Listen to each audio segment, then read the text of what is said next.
الرجیم بسم اللہ الرحمن الصلاۃ والسلام علیکہ یا سیدی یا رسول اللہ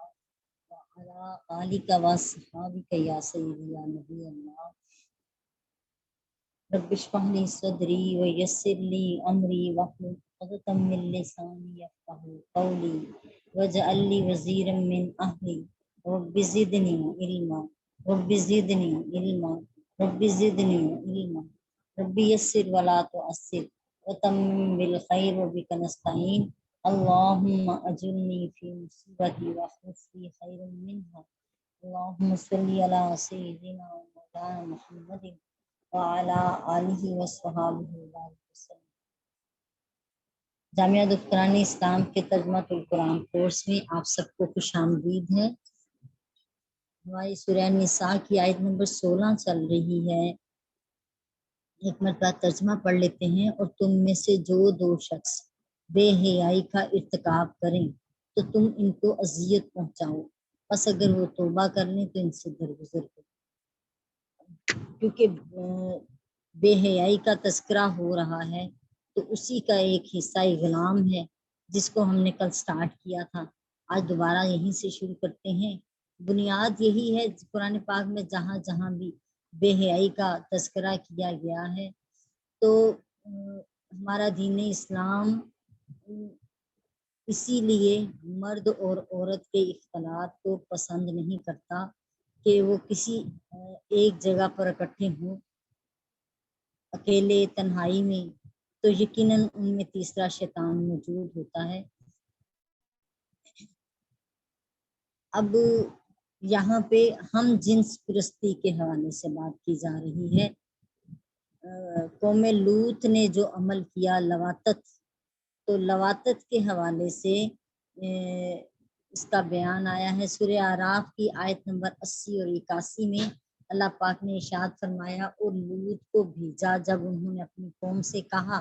تم ایسی بے حیائی کرتے ہو جو تم سے پہلے دنیا والوں میں سے کسی نے نہیں کی، بے شک تم عورتوں کو چھوڑ کر مردوں سے نفسانی خواہش پوری کرتے ہو، بلکہ تم انسانیت کی حد سے تجاوز کرنے والے ہو۔ یعنی ایسا عمل جو پہلے کسی نے بھی نہیں کیا تھا۔ آج یہ معاملہ ہے کہ نہ صرف مرد سے نعوذ باللہ دیکھنے میں آ رہا ہے کہ عورت بھی عورت کے ساتھ جو ہے اس طرح کی شہوت کی خواہش پوری کرنے کو تیار ہے، یا دنیا میں ہم جنس پرستی کا دعویٰ کرنے والے جو ہیں کہ عورت کی عورت سے شادی ہو رہی ہے، اس طرح کے معاملات کر رہی ہیں۔ قرآن پاک لواطت کے حوالے سے کہہ رہا ہے کہ ایسا کام پہلے کبھی کسی نے نہیں کیا تھا جیسا اس قوم لوط نے کیا، اور سب سے برا عذاب بھی انہی پہ آیا۔ اور لوط کو یاد کیجئے، سورہ نمل کی آیت نمبر 54 اور 55 ہے۔ اور لوط کو یاد کیجئے جب انہوں نے اپنی قوم سے کہا تم آپس میں دیکھتے ہوئے بے حیائی کرتے ہو، بے شک تم عورتوں کو چھوڑ کر مردوں سے نفسانی خواہش پوری کرتے ہو، بلکہ تم جاہل لوگ ہو، اور ہم نے ان پر پتھروں کی بارش کی سو وہ لوگ ڈرائے ہوئے تھے، اور ان پر کیسی بری بارش ہوئی۔ سورہ ہود کی آیت نمبر 82 اور 83۔ اور جب ہمارا عذاب آ پہنچا تو ہم نے قوم لوط کی بستی کو اوپر کے حصے کو نیچے حصہ کر دیا، اور ہم نے ان پر لگاتار کنکر پتھر برسائے، اور جو آپ کے رب کی طرف سے نشان زدہ تھے، اور پتھر برسانے کی یہ سزا ظالموں سے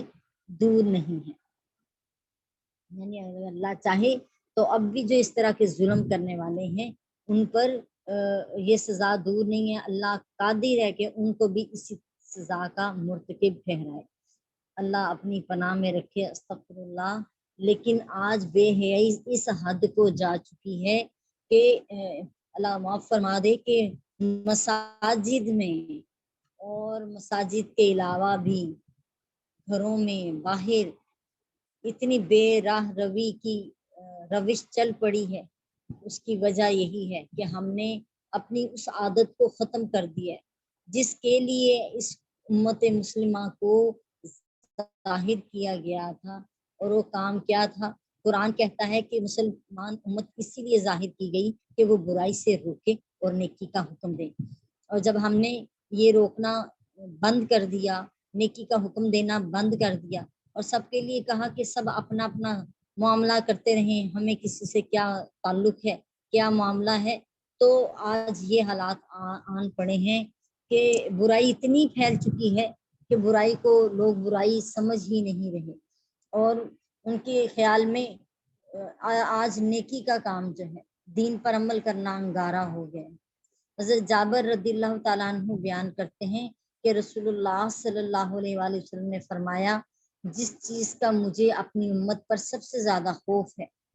وہ قوم لوط کا عمل، یعنی اغلام ہے، مرد کا اپنی جنس کے ساتھ بد فعلی کرنا ہے۔ حضرت ابن عباس رضی اللہ تعالیٰ عنہ بیان کرتے ہیں کہ رسول اللہ صلی اللہ علیہ وآلہ وسلم نے فرمایا، جس شخص کو تم قوم لوط کا عمل کرتے ہوئے دیکھو تو فاعل اور مفعول، جو عمل کر رہا ہے جو کروا رہا ہے، دونوں عمل کرنے والوں کو قتل کر دو۔ یہ سنن ابو داؤد، سنن ترمذی، ان سب میں یہ حدیث پاک، شیب الایمان میں بھی یہ حدیث پاک آ چکی ہے۔ المستدرک میں ہے، حضرت بریدہ رضی اللہ تعالیٰ عنہ بیان کرتے ہیں کہ نبی کریم صلی اللہ علیہ وآلہ وسلم نے فرمایا، جو لوگ عہد شکنی کرتے ہیں یعنی وعدہ توڑتے ہیں، ان میں قتل عام شروع ہو جاتا ہے، اور جن لوگوں میں بے حیائی پھیل جاتی ہے اللہ تعالیٰ ان پر موت کو مسلط کر دیتا ہے، اور جو لوگ زکوٰۃ نہیں دیتے ان پر بارش کو روک لیا جاتا ہے۔ حضرت ابو ہریرہ رضی اللہ تعالیٰ عنہ بیان کرتے ہیں کہ رسول اللہ صلی اللہ علیہ وآلہ وسلم نے فرمایا، اللہ تعالیٰ اپنی مخلوق میں سے 7 آدمیوں پر 7 آسمانوں کے اوپر سے لعنت کرتا ہے، اور ان میں سے ایک شخص ایسا ہے جس پر 3 بار لعنت کی جا رہی ہے، ہر ایک پر ایسی لعنت کرتا ہے جو اس کو کافی ہوگی۔ لعنت کا معنی کیا ہے؟ لعنت کا معنی ہے اللہ کی رحمت سے دوری، اور ایسی دوری جو اس بندے کے لیے کافی ہو، کہ اگر بندے کو پسند نہیں اپنے مالک کے دین کا رنگ اور اپنے مالک کے احکامات، تو اللہ کو بھی وہ بندہ پسند نہیں ہے، اس کو توفیق نہیں ہے۔ حدیث پاک میں آیا کہ جو اللہ تعالیٰ جس کے لیے بھلائی چاہتا ہے اسے دین کی سمجھ بوجھ عطا فرما دیتا ہے۔ فرمایا نبی کریم صلی اللہ علیہ وآلہ وسلم نے، نمبر 1 وہ شخص جو قوم لوط کا عمل کرے وہ ملعون ہے، یعنی لعنتی ہے۔ جو شخص قوم لوط کا عمل کرے وہ ملعون ہے، جو شخص قوم لوط کا عمل کرے وہ ملعون ہے۔ 3 مرتبہ اس پر لعنت بھیجی گئی ایسے شخص پر جو قوم لوط کا عمل کرتی ہے۔ ابلیس جب اس قوم میں آیا تھا تو اس نے ایک مرد کی شکل اختیار کی، اور اس قوم میں سے جو سب سے بدترین شخص تھا بے حیائی میں، اس کا اس نے انتخاب کیا، اور اس نے اس کے ساتھ اس کے پچھلے مقام سے شہوت حاصل کرنے کی کوشش کی، اور اس پر اس کو لذت محسوس ہوئی، اور یہ عادت یوں شروع ہوئی اور پوری قوم کے مردوں کے اندر یہ عادت پھیل گئی۔ اللہ اپنی پناہ میں رکھے کہ ہم دیکھتے ہیں کہ کوئی ایک روش چلتی ہے زمانے میں، ایک رواج، ایک فیشن کے نام پہ چلتا ہے، اور ہم بغیر سوچے سمجھے اور بغیر دیکھے کہ اس کے بارے میں اللہ اور اللہ کے رسول کے احکامات کیا ہیں، ہم اس کو فٹافٹ اپنا لیتے ہیں، اور ہماری ایک اس سے بھی بھیانک سوچ ہے، اور وہ سوچ یہ ہے کہ ہم اپنے معاشرے سے الگ نظر نہ آئیں۔ تو معاشرے کی حالت اور کیفیت کیا ہے؟ معاشرے کی حالت کیفیت یہ ہے کہ یہ پینٹیں شرٹیں اور شارٹ شرٹس اور بغیر دوپٹے کے بڑے گرے بان، یہ سارا کچھ ٹائٹس دوسرے انگریزوں کے ملکوں میں تھی، یورپین کنٹریز میں تھی، اور یہاں پہ سب اس سے محفوظ تھے، لیکن آج ہمارے ہی باپ اپنی بیٹیوں کے وہ ران دیکھنے کو تیار ہیں جو ٹائٹس میں سے نظر آتے ہیں، ہمارے ہی بھائی اپنی بیٹیوں کے ان ننگے جسموں کو، ان گرے بانوں کو دیکھنے کے لیے تیار ہیں، ہمارے شوہر اپنی بیویوں کی زینت کو سب مردوں کے سامنے عیاں کرنے کے لیے تیار ہیں کہ بال کھلے چھوڑو اور بائک پہ میرے ساتھ بیٹھو اور میں تمہارے ساتھ ہوں، اور ان کو فل باڈی ویکس کروانے پہ مجبور ہیں، ان کی بھویں بنوانے پہ انہیں مجبور کرتے ہیں۔ مجھے بتائیں وہ بھائی، وہ باپ، وہ بیٹا، وہ شوہر، کیا وہی ذمہ دار نہیں اس بے حیائی کے؟ کیونکہ انہوں نے ہی بے غیرتی کے عمل کو اختیار کیا ہے، اور اگر وہ اس کو پابندی کرتے اس پر اور بچا لیتے اپنے آپ کو بھی اور اپنے گھر والوں کو بھی، تو آج بیماری اتنی نہ پھیلتی جتنی پھیل چکی ہے۔ اللہ اپنی پناہ میں رکھے۔ سو یہ ایک دم سے نہیں ہوا، لیکن اگر آج بھی ہم نہیں سوچیں گے، اگر ہم اپنی بیٹیوں کے سر نہیں ڈھانپیں گے، اگر ہم اپنی بیٹیوں کو، اپنی بیویوں کو، اپنی ماؤں کو، اپنی بہنوں کو پردہ کرنا نہیں سکھائیں گے، تو وہ وقت دور نہیں ہے کہ جب یہاں پہ بیویاں 2 چیزیں ہی پہن کے چلیں گی اور سب مرد اس کو بھی دیکھ کے انجوائے کریں گے۔ اللہ اپنی پناہ میں رکھے کہ بیویاں اسپیشل گندے لباس پہن کر اور سج دھج کر جو ہے بازاروں میں نکل جاتی ہیں اور ہنس ہنس کر بارگیننگ کرتی ہیں۔ اللہ اپنی پناہ میں رکھے اور محفوظ فرمائے، اور ہمیں ان لوگوں میں شامل نہ کرے، اور نہ ہم اس معاشرے کے جیسے نظر آنا چاہتے ہیں۔ اس میں سے کوئی تہذیب بھی ہمارے دین کی تہذیب نہیں ہے، نہ اس کے پیچھے اللہ اور اللہ کے رسول کی رضا ہے۔ حضرت بی بی عائشہ صدیقہ رضی اللہ تعالی عنہا کی بارگاہ میں کچھ خواتین آئیں جن کے جسم باریک کپڑوں سے جھلک رہے تھے۔ آپ نے غصہ کیا اور ناراض ہوئی، اور آپ نے کہا کہ غصے سے لال ہو گئی۔ آپ نے فرمایا کہ کسی مسلمان بالغ اور بیٹیوں عورتوں کو زیب نہیں دیتا کہ ان کے جسموں سے کچھ نظر آئے۔ ہاں، اگر تم ایمان والی نہیں تو جو چاہو کرتی پھرو۔ پیمانہ تو یہی ہے۔ نبی کریم صلی اللہ علیہ وآلہ وسلم نے فرما دیا کہ کچھ عورتیں کپڑے پہن کر بھی ننگی ہیں، باریک کپڑوں کی وجہ سے اور تنگ کپڑوں کی وجہ سے کپڑے پہن کر بھی وہ ننگی ہی ہیں۔ سو ہمیں سوچنا ہے کہ آج ہم اتنے مجبور ہو گئے ہیں، اتنے مجبور اور بے کس ہو گئے ہیں کہ ہم دیندار گھرانے ہونے کے باوجود بھی اپنی بیٹیوں کو ٹائٹس لا کے دیتی ہیں، پہناتی ہیں۔ کون ذمہ دار ہے؟ وہ بیٹیاں ذمہ دار نہیں ہیں، ہم ذمہ دار ہیں، اور وہ حرام کی کمائی پھر ذمہ دار ہے جس کی وجہ سے یہ ساری روش چلی ہے۔ ماں ذمہ دار ہے جو پہلی درسگاہ تھی، جس نے اپنی بیٹی کو چھوٹی عمر سے تربیت سکھانی تھی۔ بی بی فاطمہ الزہرا رضی اللہ تعالیٰ عنہ نے فرما دیا کہ اپنی بیٹیوں کو چھوٹی عمر سے ہی پردہ کرنا سکھاؤ، اس سے پیار سکھاؤ تاکہ وہ بڑی ہو کر بھی پردہ کرے۔ لیکن ہم سب اس کے ذمہ دار ہیں، ہم سب اس میں حصہ ڈال رہے ہیں، اس بے حیائی میں جو کہ ہمارے ارد گرد پھیل رہی ہے۔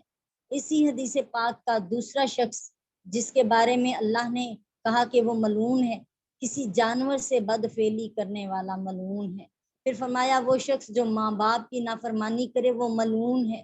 پھر فرمایا جو شخص ایک عورت اور اس کی بیٹی کو ایک نکاح میں جمع کر دے وہ ملعون ہے۔ پھر فرما دیا جو شخص زمین کی حدود میں تبدیلی کرے وہ ملعون ہے۔ پھر فرما دیا جو شخص اپنے مولا کے غیر کی طرف منسوب ہو جائے وہ ملعون ہے۔ اللہ اپنی پناہ میں رکھے۔ حضرت ابو ہریرہ رضی اللہ تعالیٰ عنہ بیان کرتے ہیں رسول اللہ صلی اللہ علیہ وآلہ وسلم نے فرمایا 4 آدمی اللہ کے غضب میں صبح کرتے ہیں اور اللہ کے غضب میں شام کرتے ہیں۔ میں نے پوچھا یا رسول اللہ صلی اللہ علیہ وآلہ وسلم وہ کون ہیں؟ فرمایا وہ مرد جو عورت کی مشاہبت کریں اور وہ عورتیں جو مردوں کی مشاہبت کریں۔ آج ہماری پینٹیں شرٹیں کیا ہیں؟ لڑکیاں مردوں جیسے بننے کو تیار ہیں اور لڑکے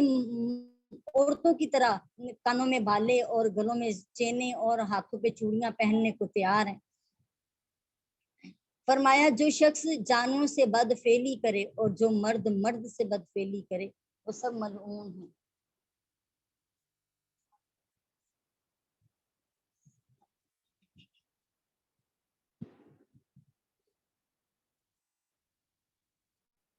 حضرت خالد بن ولید نے حضرت ابوبکر صدیق رضی اللہ تعالیٰ عنہما کو لکھا کہ عرب کے بعض قبائل میں ان کو ایک مرد ملا ہے جو مرد کے ساتھ بدفعلی کرتا ہے۔ حضرت ابوبکر صدیق رضی اللہ تعالیٰ عنہ نے رسول اللہ صلی اللہ علیہ وسلم کے اصحاب کو جمع کیا جن میں حضرت علی کرم اللہ وجہ الکریم بھی تھے۔ حضرت علی کرم اللہ وجہ الکریم نے فرمایا یہ کیسا گناہ ہے جس کو صرف ایک امت نے کیا تھا اور تمہیں معلوم ہے اللہ نے ان پر کیسا عذاب بھیجا۔ میری رائے ہے کہ اس شخص کو آگ میں جلا دیا جائے، اور رسول اللہ صلی اللہ علیہ وسلم کے تمام اصحاب نے اس پر اتفاق کر لیا اس شخص کو آگ میں جلا دیا جائے پھر حضرت ابو بکر صدیق رضی اللہ تعالیٰ عنہ نے اس شخص کو آگ میں جلانے کا حکم جاری فرما دیا۔ امام بخاری اکرمہ سے روایت کرتے ہیں کہ حضرت علی رضی اللہ تعالیٰ عنہ کے پاس کچھ زندیق لائے گئے، انہوں نے ان کو جلا دیا کہ اگر ہوتا تو ان کا جلاتا، کیونکہ نبی کریم صلی اللہ علیہ وآلہ وسلم نے اللہ کے عذاب کے ساتھ سزا دینے سے منع فرمایا ہے، چونکہ وہاں پر موجود حضرت علی کرم اللہ وجہ الکریم تک یہ حدیث پاک نہیں پہنچی تھی، اس لیے حضرت علی کرم اللہ وجہ الکریم نے یہ مشورہ دیا اور دیگر صحابہ کرام نے اس مشورے کی تائید کی تھی۔ اللہ پاک اپنے حفظ و امان میں رکھے۔ اور اس قوم لوط کے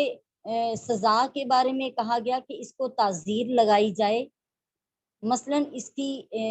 اس کو آگ سے جلایا جائے یا اس پر دیوار گرا دی جائے، ایسے شخص پر جو لواطت کرنے والا ہے، اور اس کو کسی بلند جگہ سے الٹا کر کے گرا دیا جائے، اس پر پتھر مارے جائیں،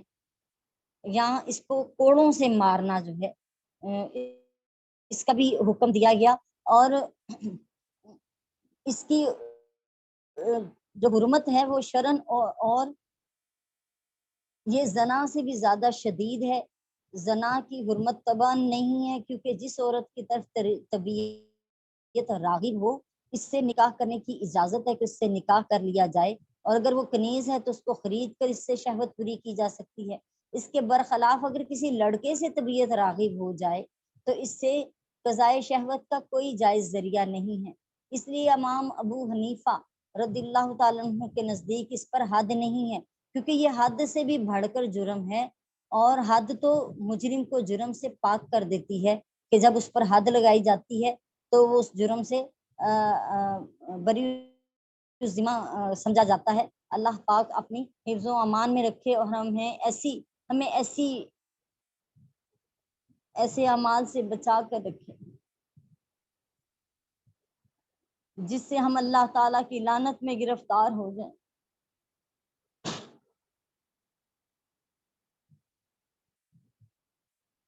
اور اپنے مالک سے رحمت کی دوری کا سبب بنے۔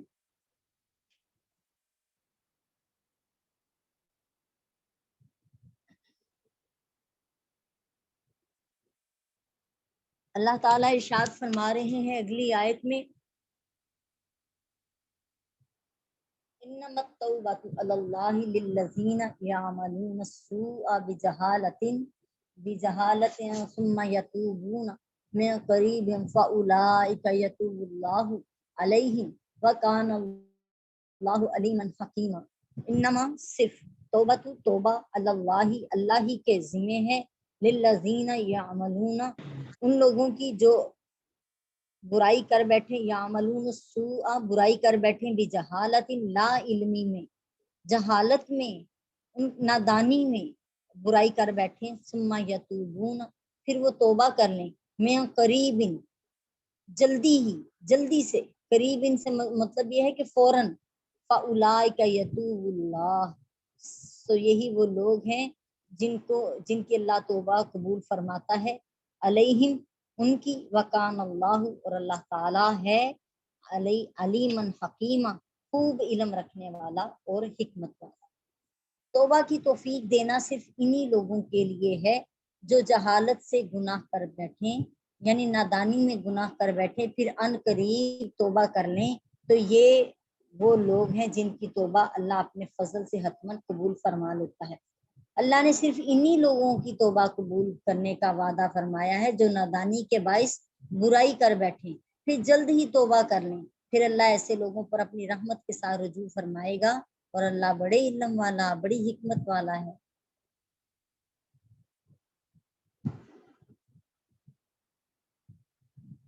اس سے پہلی آیت میں اللہ تعالیٰ نے فرمایا تھا کہ جب دو شخص بے حیائی کا کام کرے تو ان کو تکلیف پہنچاؤ، اور جب وہ توبہ کر لیں اور اپنی اصلاح کر لیں تو پھر ان سے درگزر کر لیں۔ اور اس آیت میں اللہ تعالیٰ نے توبہ قبول ہونے کی یہ شرط بیان کر دی کہ جو نادانی میں جہالت میں کوئی گناہ کر بیٹھیں تو ان کی توبہ قبول ہوگی۔ اس پر یہ اعتراض ہوتا ہے کہ جہالت سے کوئی گناہ کرنا تو مواخذہ اور گرفت کا مستحق ہی نہیں، تو اس پر توبہ کرنے یا صرف اسی کی توبہ قبول ہونے کا کیا مطلب ہے؟ حضرت ابو ذر غفاری رضی اللہ تعالیٰ عنہ نے بیان کیا کہ رسول اللہ صلی اللہ علیہ وآلہ وسلم نے فرمایا اللہ نے میری امت کی خطا، نسیان اور جس کام پر اس کو مجبور کیا جائے اس سے درگزر فرما لیا ہے۔ اب اسی آیت اور حدیث سے یہ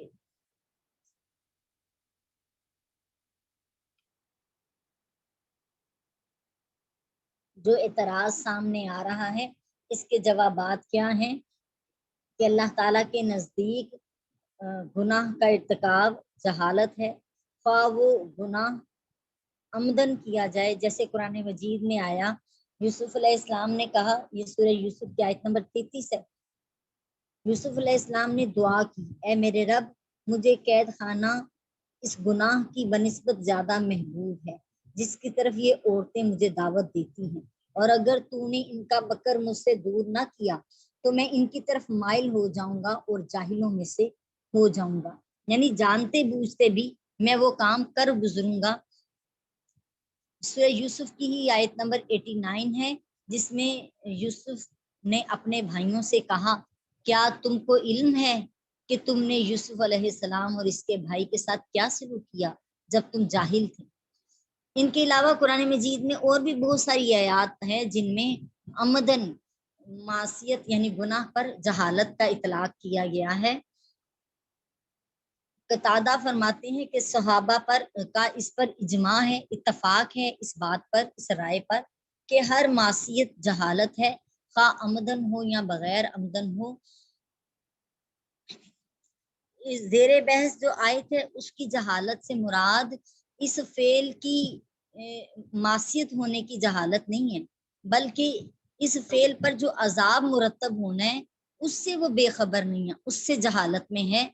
تو اس وجہ سے یہ کہا جا رہا ہے۔ بعض اوقات انسان کو یہ علم ہوتا ہے کہ یہ فعل گناہ ہے اور اس پر عذاب ہوتا ہے، لیکن وہ اس عذاب کی کیفیت اور اس کی مدت سے بے خبر ہے، اس وجہ سے وہ معصیت کا ارتکاب یعنی اس گناہ کا ارتکاب کر لیتا ہے۔ ان جوابات کی روشنی میں اس آیت کا معنی یہ نکلتا ہے کہ جو لوگ جہالت کا کام کر بیٹھیں پھر توبہ کر لیں، یا جو لوگ معصیت یعنی گناہ کے عذاب سے جہالت کی بنا پر لا علمی کی بنا پر گناہ کر بیٹھے پھر توبہ کر لیں تو صرف ان کے لیے توبہ کی قبولیت ہے۔ اس کے بعد اللہ تعالیٰ نے فرمایا تو یہ وہ لوگ ہیں جن کی توبہ اللہ تعالیٰ قبول فرماتا ہے۔ اس پر یہ اس آیت کے پہلے جز میں توبہ کی توفیق مراد ہے اور دوسرے جز میں اللہ کا اپنا کرم یعنی حتمن توبہ کا قبول فرمانا اس سے مراد ہے، اور یہ صرف اللہ ہی کے ذمہ کرم پر ہے، یعنی اللہ چاہے تو معاف فرما دے، بندہ جو ہے اس پر کوئی اختیار نہیں رکھتا۔ خلاصہ یہی ہے کہ توبہ کی توفیق دینا صرف انہی لوگوں کے لیے ہے جو نادانی میں گناہ کر بیٹھیں، لا علمی میں گناہ کر بیٹھیں، انہیں اس گناہ کے شدید ہونے کا اندازہ ہی نہیں ہے، اور پھر جلد ہو جانے کے بعد اندر ندامت پیدا ہو اور فوراً وہ توبہ کی طرف دوڑے جو ہی ان کو پتا چلے کہ یہ ہم سے غلطی ہو گئی ہے، تو یہ وہ لوگ ہیں جن کی توبہ اللہ تعالیٰ اپنے فضل سے حتماً قبول فرما لیتا ہے۔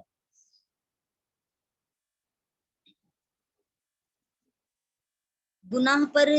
توبہ کیا ہے جی؟ توبہ کے حوالے سے بھی سن لیجئے کہ گناہ پر دل سے نادم ہونا، معصیت گناہ کو ہی کہا جاتا ہے نا، نافرمانی کو کہتے ہیں، معصیت پر دل سے نادم ہونا اور دوبارہ اس گناہ کو نہ کرنے کا پکا ارادہ کرنا، یہ توبہ ہے۔ اللہ تعالیٰ سے پچھلے معصیت پر بخشش چاہنا اور اس کی تلافی کرنا، اس معصیت کو روکنا، بچنا اس سے پھر اور اس کی تلافی کرنا، یہی اصل توبہ ہے۔ یہ توبہ نہیں ہے کہ اب اس ٹائم پہ تو کیونکہ معاشرے کی ایک روش ہے تو ہم اس وقت بے پردہ ہو کے پھر لیں، اپنی زینت کا اظہار غیر مردوں کے سامنے کر لیں، کوئی بات نہیں بعد میں توبہ کر لیں گے، تو یہ وہ توبہ ہے جو آپ نے جان بوجھ کر اختیار کی ہے۔ اس توبہ سے بھی توبہ، اللہ اپنی پناہ میں رکھے، توبہ کا مذاق نہ اڑائیں ورنہ یہ توفیق بھی اللہ پاک چھین لے گا۔